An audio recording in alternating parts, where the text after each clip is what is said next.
Alright, welcome. In this video I'm going to be talking all about how to tune the banjo, or more specifically, how to get from one banjo tuning to another.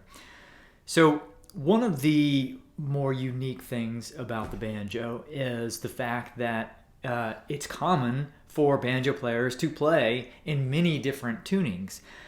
That is very different than the guitar, where the convention is typically to play out of one standard tuning, and playing in anything else is somewhat of a novelty. And probably in part because of the guitar, some people come to the banjo expecting the same thing, expecting that you'll be playing out of one tuning for everything, and then are taken by surprise when they start encountering all these songs that are using these different tunings. And I've utilized a number of different tunings for the songs that I've put on this channel, and I get a fair number of questions about how to tune the banjo into those different tunings. I also get questions about why these different tunings are utilized to begin with, but that's a topic for another day. Suffice it to say that there's very good reason for using these different tunings. They are a major part of the banjo tradition for very good reason. And in fact, there are literally hundreds of different tunings that have been used over the years by banjo players. So like I said, it's a very significant part of the banjo tradition, and they exist for very good reason. And so one of the reasons for making this video is to make sure that if you all have any uncertainty about how to get into these tunings, for that to not be a deterrent for actually doing so and taking full advantage of all that the banjo has to offer. And the good news here is that there are just a handful of tunings that are primarily utilized by Clawhammer banjo players. Another reason for making this video is understanding how to get from any one tuning to another requires some essential knowledge about how music works, or music theory. And by essential, I mean music theory that is really important and useful for you to know as a banjo player, and that will make you a better musician, rather than music theory that is more academic in nature, or that isn't necessarily applicable to the kind of music that you would typically play or make on the banjo. So in this video, I'm going to be covering how to move between a few of the most common tunings that are used in Clawhammer banjo. And my objective here really isn't to teach you how to get from one specific tuning to another, but rather to teach you how to get into any tuning that you may see. And that's because, number one, you're always going to be going from whatever tuning you're in to another tuning, and I can't know what tuning you'll be going from to get to the new tuning that you need to go to. And number two, it would be extraordinarily tedious for me to cover how to tune the banjo to every conceivable banjo tuning that you might want to use. So the goal is, after watching this, you'll know how you can get your banjo into any tuning that you might encounter, and you'll have acquired some extremely useful and foundational knowledge about how music works that will apply to other aspects of your banjo playing. Okay, so like I said, we're just going to be reviewing some of the major tunings that you might be using in Clawhammer banjo. But before we get to that, let's just begin by reviewing the notes of the Western chromatic scale, which essentially means all of the notes that would be available to you on a banjo. So on the banjo, there are only 12 possible notes that you can play. The same is true of the piano. And the convention when we talk about these 12 notes is to start with C, since C is the middle note on a piano. So the 12 notes are C, C sharp, D, D sharp, E, F, F sharp, G, G sharp, A sharp, B, and then we're back to C. And the distance between any two adjacent notes in this particular chromatic scale, chromatic meaning we're listing every single note, the distance between two adjacent notes is referred to as a half step. So a half step is the smallest possible distance between two notes. It also corresponds to the frets on the banjo.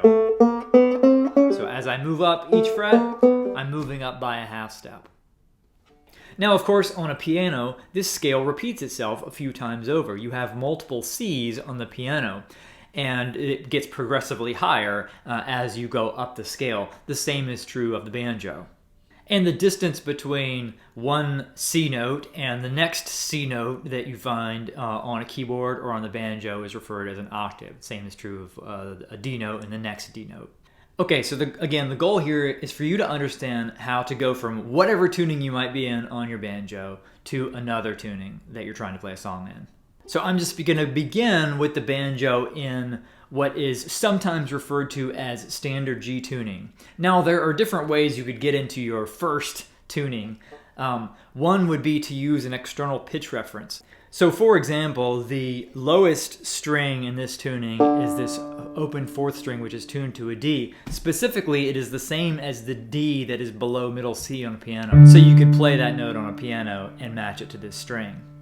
And in fact, in the days before electronic tuners, that was what folks did. They used some external pitch reference like a piano or a pitch pipe and tuned the banjo accordingly.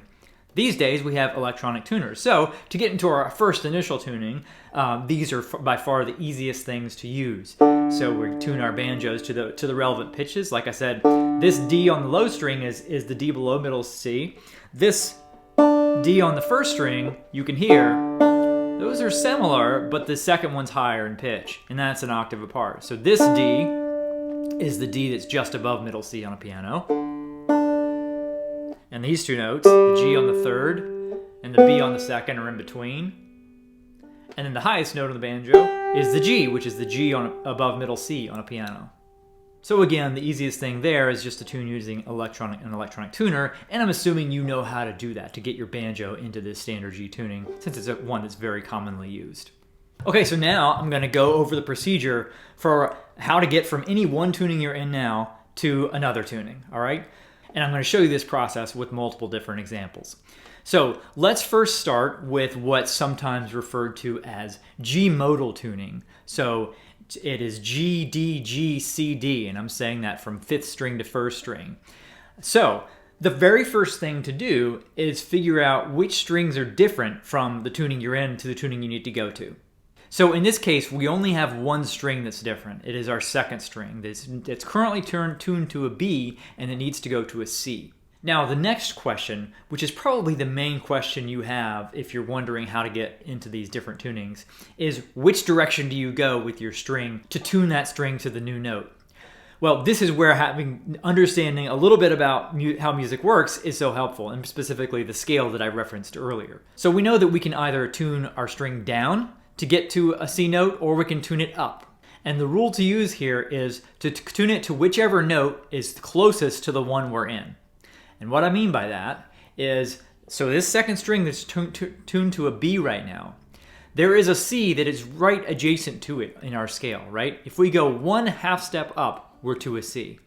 If we were to go to the C lower than that one, we would have to go 11 half steps down. So again, the closest C note to the note that our string is currently tuned to, which is a B, is the C that's right above it in pitch. So that means we're going to tune our banjo up one half step to C. So we can do that with our tuner.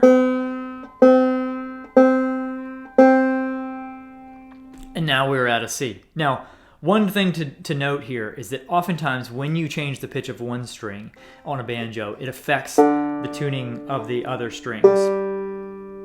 So it's always a good idea to check them as well to make sure they haven't drifted out of tune. All right, so now the next tuning we're going to go into is what is sometimes referred to as double C tuning, which is G, C, G, C, D. So again, first step, which string is different?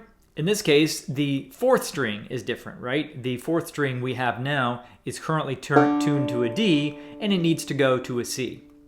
So again, the next step is to figure out which C is closest in pitch, the one above it or the one below it. So we know that we're currently tuned to a D. We know there is a C below this one that is 2 half steps away. And we know there's a C above it that is 10 half steps away. So we are going to tune it down 2 half steps to a C.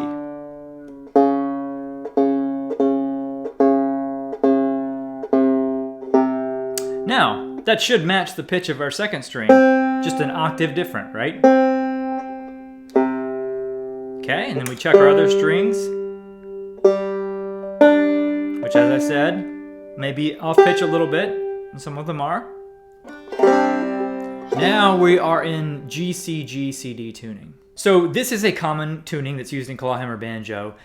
Another common tuning is what is known as double D. So double C is G, C, G, C, D, and double D is A, D, A, D, E. Now let's go through our exercise here real quick. So step one, let's look at which strings are different. In this case, every single one of them, right?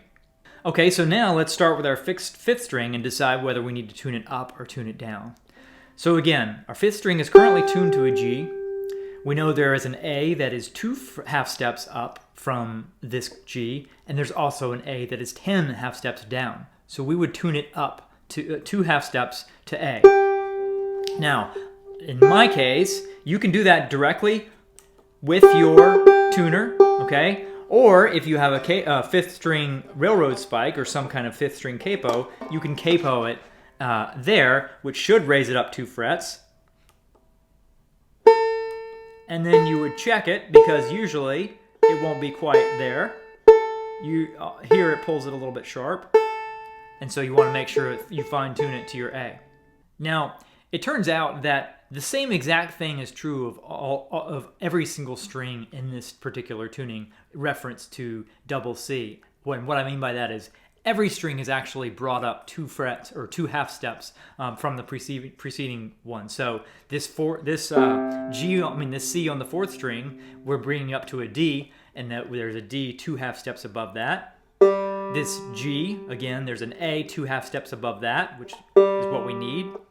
We need a D on the 2nd string, and it's currently a C, so we bring that one 2 half steps up. And we need an E on this 1st string, and it's currently tuned to a D, so we bring it 2 half steps up. And so the way we bring every single string up in pitch by the same amount is to use a capo. So to bring our banjo into this tuning, we can simply capo at this 2nd fret, and now, once again, we want to fine tune a little bit.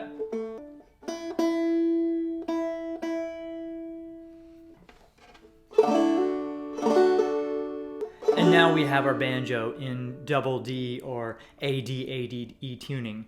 And again, the relationship between these strings is exactly the same as in G, C, G, C, D, because we've brought every single string up by the exact same amount, which is 2 half steps. Now, if you don't have a capo, you can just tune every string up to those notes. You don't have to use a capo. It does mean some extra tension on the banjo, but a standard modern banjo should be able to accommodate that tension just fine. And I should point out here that the same exact thing is true of what is sometimes called standard A tuning. So standard A is A, E, A, C sharp, E, which is 2 half steps, which each string is 2 half steps or 2 frets above standard G tuning, G, D, G, B, D. So again, you can either tune each individual string to that tuning, or you can use a capo on your 4 top strings and one on your 5th string if you want to bring into that tuning. Either will work. And so just like the relationship between double C tuning and double D, again, all the strings are 2 half steps apart. And also, because you are bringing every string up by the same amount, the way you play a tune in double C will be exactly the same way you'd play the tune in double D, only in the former case it'll be in the key of C, in the latter case it'll be in the key of D. But what you do with your hands won't change at all. Same is true with standard G and standard A tuning, the only difference being the former is in the key of G, the latter in the key of A. Okay, so now I'm going to put my banjo back into double C tuning.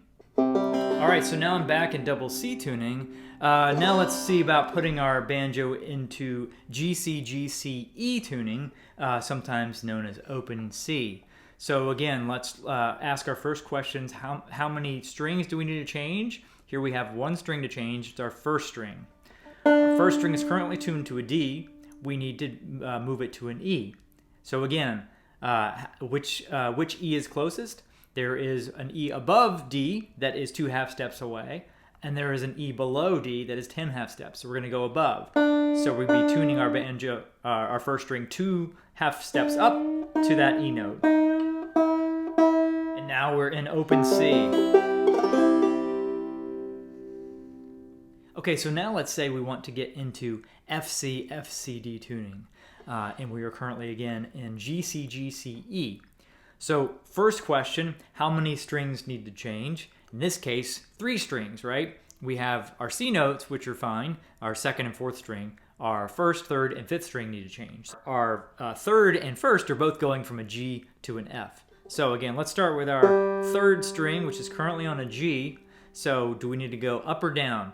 We know that there is an F that is 10 half steps above G, and there's an F that is 2 half steps below. So we're going to tune down to the F. Now the same is true of our fifth string, currently tuned to a G. It's also going to go down to an F like our third string.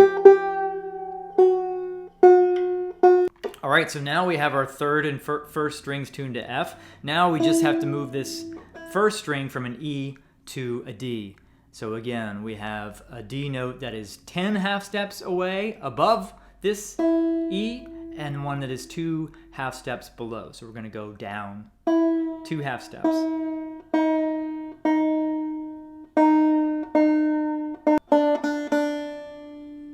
Okay, so now we have this tuned to a D. Now we have moved into F, C, F, C, D tuning. And lastly, let's say we want to go to F, D, F, C, D tuning. Then again, first question, how many strings need to change? In this case, 1. And it is our fourth string, which is currently tuned to a C. So again, we have a D that is 2 half steps above this C, and we have a D that is 10 half steps below. Those are the two closest. We are going to tune up then to our to the next D that is above this note.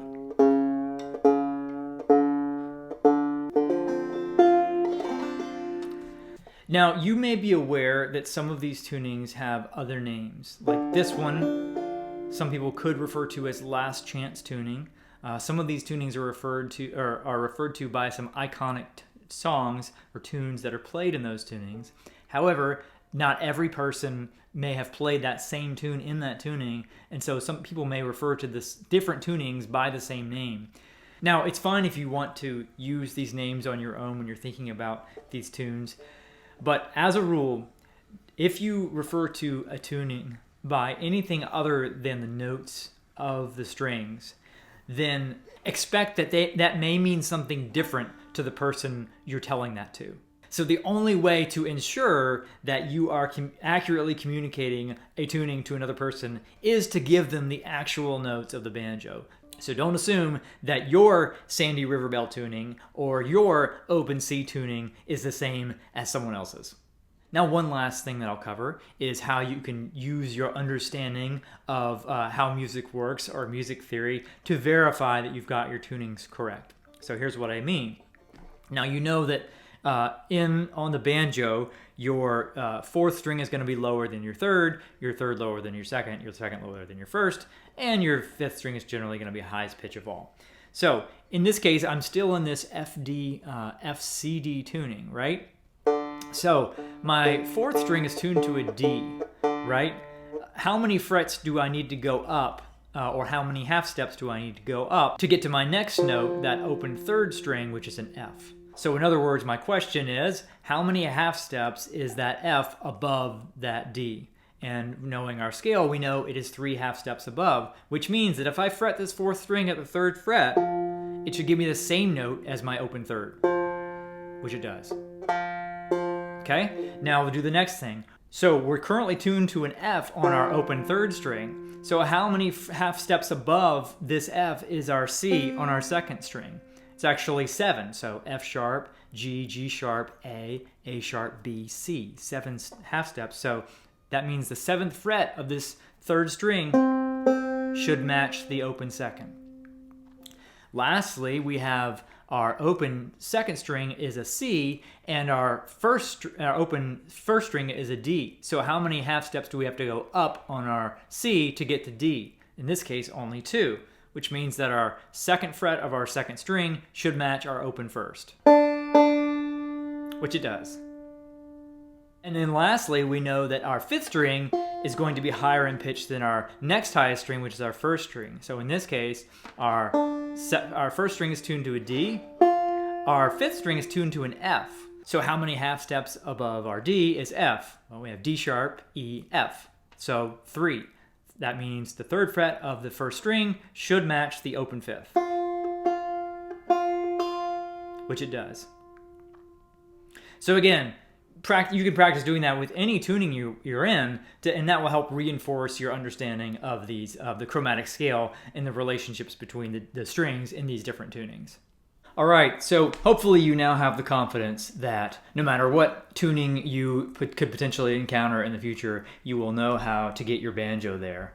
And just remember the two-step process, right? So the first step, identify which string or strings need to change in pitch. And then, using the chromatic scale, figure out whether or not the closest target note is higher in pitch or lower in pitch. And if it's higher in pitch, you tune up to it. If it's lower in pitch, you tune down to it. And that's it. Like I said before, alternate tunings are a huge part of the banjo tradition. They really bring out so much of what is special about the banjo, so I would not want your uncertainty about how to tune into them to get in the way of you taking full advantage of them, so hopefully that won't be the case. If you have any questions, feel free to leave them in the comments. Otherwise, I'll see you in the next video.